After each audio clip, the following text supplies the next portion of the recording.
The Kansas City Stars pick up a couple of wins last weekend. 3 games on tap this weekend. I'll talk about that and a conversation with Stars captains Jaxon and Brody Hicks on this episode of the Kansas City Stars High School Hockey Podcast.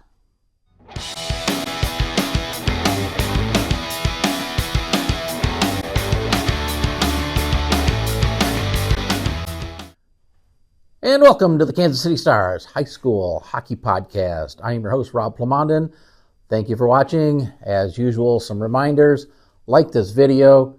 Subscribe if you're not currently subscribed to the channel. Turn on your notifications and let me know what you think in the comments below. Also, if you're not following the Stars on social media, links to Instagram, X, and Facebook are in the description. Today's podcast brought to you by Clarkson Construction, a Midwest leader in delivering innovative solutions for some of the region's largest infrastructure projects. By Global Earthworks and Underground, more than 12 years of mission-critical experience providing expert site utilities, mass excavation, and paving services. And by Crown Realty, family-owned and operated since 1973, the oldest and largest independent real estate firm in the area. We want to thank our sponsors for their support of Kansas City Stars hockey. Well, the Stars continued their winning ways over the weekend, picking up a couple wins over the Rockhurst Hawklets and the St Joseph Griffins. Friday night score 8-2, and Saturday a 5-0 shutout over the Griffins. And just a lot of positives out of these games. A couple things that a little bit concerning, but by and large, these are games that the Stars expected to dominate, and they did for the most part. There were some areas where the play was a little bit even. Saturday's game against St. Joe, or Friday's game, I should say, against Rockhurst, started a little bit auspiciously with Jack Korntager. He scored 37 seconds into the game to give Rockhurst a 1-0 lead, and the play was pretty much back and forth for the first 7 or 8 minutes, and it looked like Rockhurst was going to continue the momentum going on the power play, but the Stars scored twice on the penalty kill. Truett Spiker getting his 7th, and then Ashton Schimmel just moments later, his 4th of the year. The Stars would add 2 more goals in that period from Jimmy Gorder and Ben Grant to make it 4-1 after the first period. And really at that point, the Stars never looked back. 2 more goals in the second period. Seton Swan with his 2nd. Truett Spiker picking up his 8th. 2nd of the game, and then in the third period, Spiker completing the hat trick, his 9th of the year, and Weston Glendenning rounding out the scoring for the Stars, his 4th of the year. Korntager did score his 2nd of the game for Rockhurst late in the game, but at that point, didn't really matter. Tanner Bracing goal, stopping 20 of 22 shots in the game. Stars had a pretty big shots on goal advantage, 39 shots for the Stars, 22 for Rockhurst, and a game that really was just controlled, aside from maybe the first few minutes of the game, by the Stars, and they cruised pretty easily to that 8-2 win. Stars picked up pretty much where they left off on Saturday against St. Joe, getting right out of the gate, a pair of goals in that first period. Josiah McCray, his 4th. Jaxon Tillery coming off suspension, picked up his 4th of the year. Justin Schutzler with his 4th of the year in the second period. McCray with his 2nd of the game, 5th of the year, also in that second period. And then Weston Glendenning rounding out the scoring in the third period with his 5th of the year. Caleb Weddlestedt, solid in goal, stopped all 21 shots he faced. He earns the shutout. Stars had 48 shots on goal in that game. And this game was really just dominated for the most part. And St. Joe has some pretty good skaters on that first line. There was some action that was pretty well balanced, but when the second and third lines were out there, the Stars pretty much controlled the play, and they cruise easily to a pair of weekend wins. 14 players in all were on the score sheet over the weekend. So just about everybody was involved in the scoring in one way or another, all 3 lines contributing to the scoring in this game. I asked the coaches for their comments and just some general comments here. Like last week, 4 points against opponents that are lower in your division, and anytime you're playing teams lower in the standings, you you want to come away with 2 points in each game, and the Stars were able to accomplish that. A lot of props to Josh Homan, who was called up for the JV to fill in for the injured Jaxon Riggs on Friday. He played well, picked up an assist, and coach is really complimenting his play. He's fitting into the system very nicely. Jackson Tillery back from the suspension, picking up right where he left off with a goal in the game on Saturday against St. Joe. Still looking for the person that's going to fill in full-time on the top line while Riggs is out. So the coach is still looking at different options there. And then coming up this weekend, 3 games. They want to keep the momentum going. The Stars have won, or haven't lost in 8 games, 7-0-1 over that stretch. And they want to keep that going into the holidays because there's some tough games right after the holidays. And it'd be nice to finish the 2025 part of the season with some more wins here this weekend. We'll talk about that in a moment. Currently, the Stars sitting in first place with a record of 8 wins, 1 loss, 2 ties, 18 points. They do have more games played than Northwest Arkansas, so we've got to take that into account. But good to see the Stars playing well here, and hopefully can keep that momentum going into this weekend. And I'll talk about this weekend's game up next on this episode of the Kansas City Stars High School Hockey Podcast. Well, the Stars are back in action this weekend with a trio of games. They'll be hosting the St. Joe Griffins on Friday night. Stars and Griffins played last weekend, so I'm not going to talk about them for this preview. The game Saturday and Sunday against the Midmo Tigers is where I'll focus the preview here. And Midmo is a bit of a head-scratcher for me. They come into this game with a 4-5-3 record, 11 points, currently 6th place in the league standings.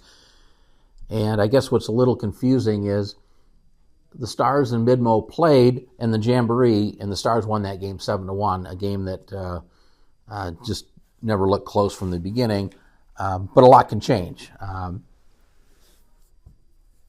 The Stars have certainly played a lot better since the regular season, and sometimes that's just the way the puck bounces.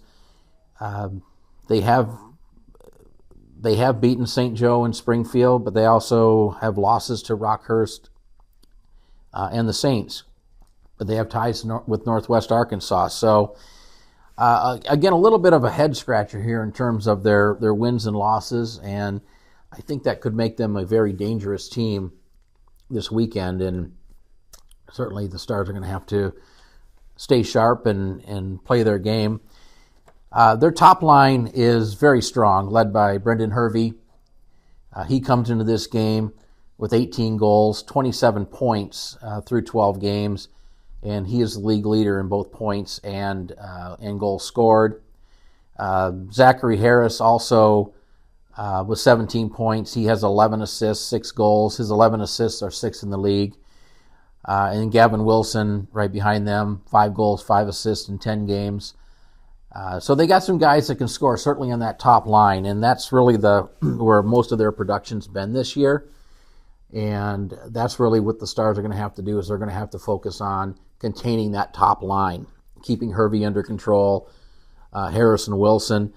It doesn't mean there aren't guys that can score on their second and third lines, but clearly they're not going to be as productive as that top line. And I think that's really what the Stars need to do, is try to contain that top line, keep Hervey, Harris, Wilson, and those guys from really lighting it up, because if they do, it's going to be a challenge for the Stars. But if they do contain that top line, I think the Stars will have a lot of success here and can come out with a couple of wins.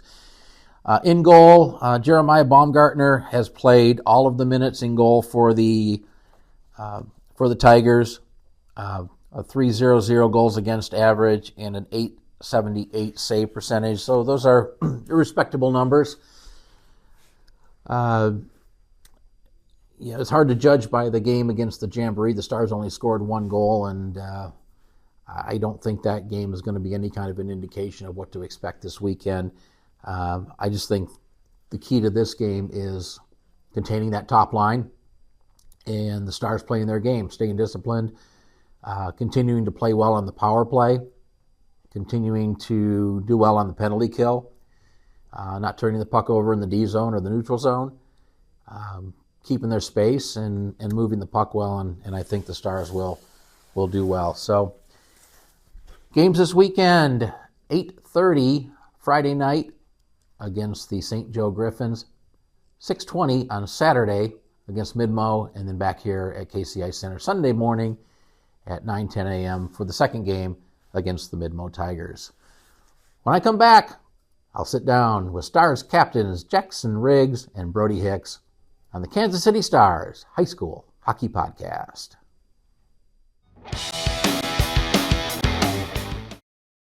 And I'm now joined by Stars captains Jaxon Riggs and Brody Hicks. Guys, how's it going? Going good. It's going good. Good. Hey, thanks for joining the podcast here. Look forward to catching up with you guys. First of all, you're nearing the halfway point of the season. What are your thoughts on the season so far? What are your generals? What's working well? Where do you still feel you need to improve? And what are your thoughts so far?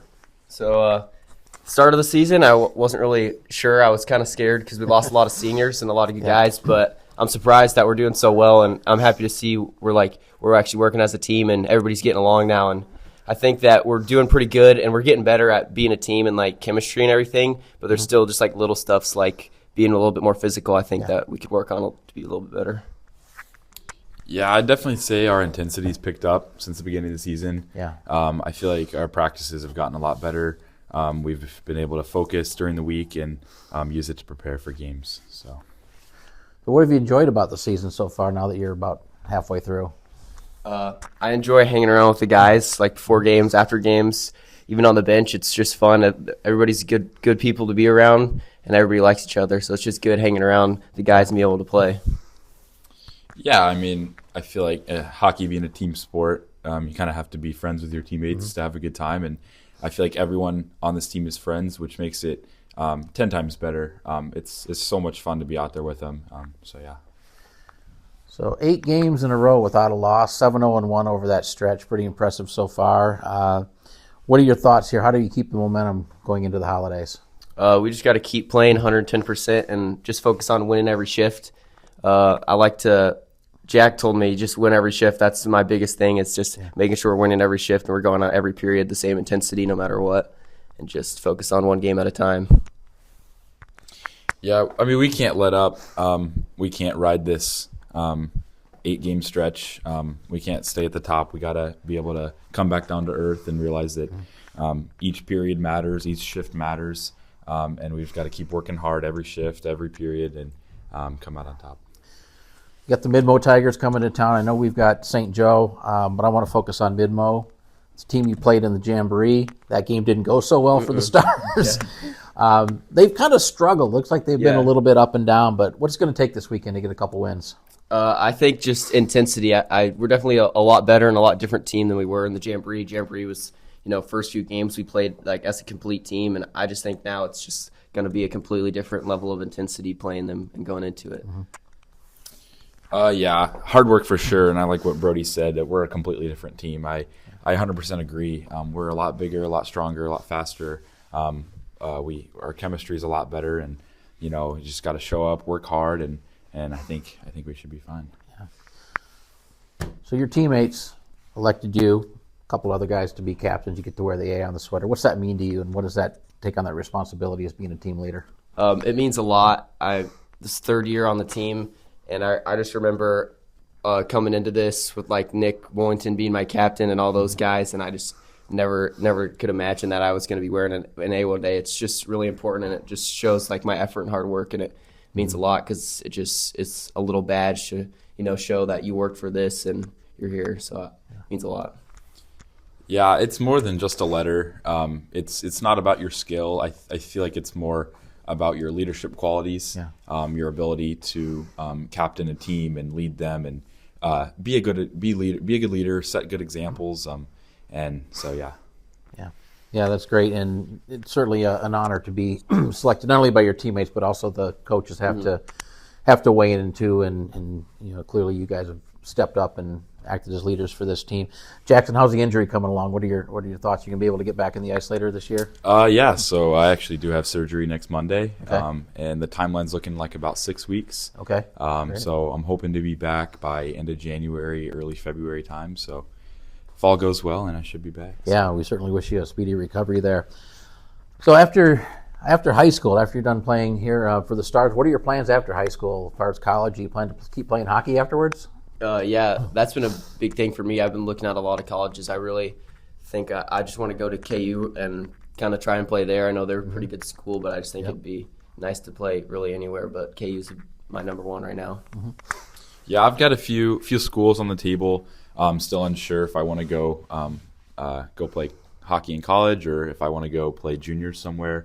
I know there's a lot of schools that I'm looking at that they're only taking kids that have played juniors, so juniors might be a solid route. So Great. Thinking back to all the years you've played hockey, are there one or two moments that stand out? Special moments. It could be doesn't have to be from high school hockey. It could be from when you were playing Bantam or Pee Wee or anything. I would definitely say Bantam Championship, or it might have been Pee Wee. I forgot. It was like one of those first years when my dad was coaching us, and I think it was. And I don't know, it doesn't matter the year. My dad was coaching us, and we won the championship. We second place like 2 or 3 years in a row, so it was like a huge thing to be able to share that with my dad and all my teammates. So I thought that was pretty cool. Yeah, back when I used to live in Illinois, my team, we went to nationals. I was like 8 years old, and we won the national championship for our division, which was really cool. Got a ring, got a medal, and that's a moment I'll never forget. So.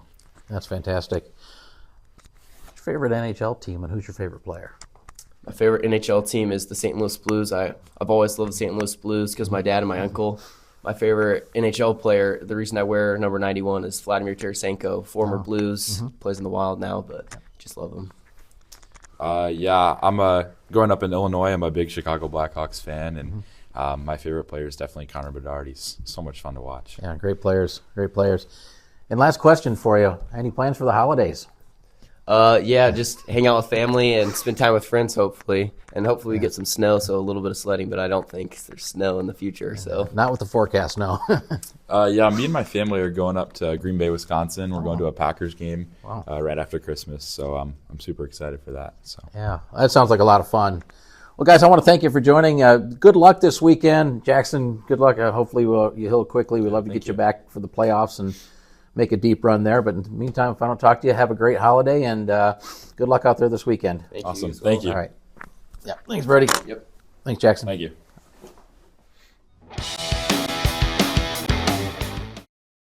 And that'll just about wrap up this episode of the Kansas City Stars High School Hockey Podcast. But just a couple of reminders. The 5th annual Kansas City Stars alumni game is going to be played on Saturday, December 27th at 3 o'clock here at the Kansas City Ice Center. We'll have a lot of our former Stars players back out on the ice, which is always a lot of fun.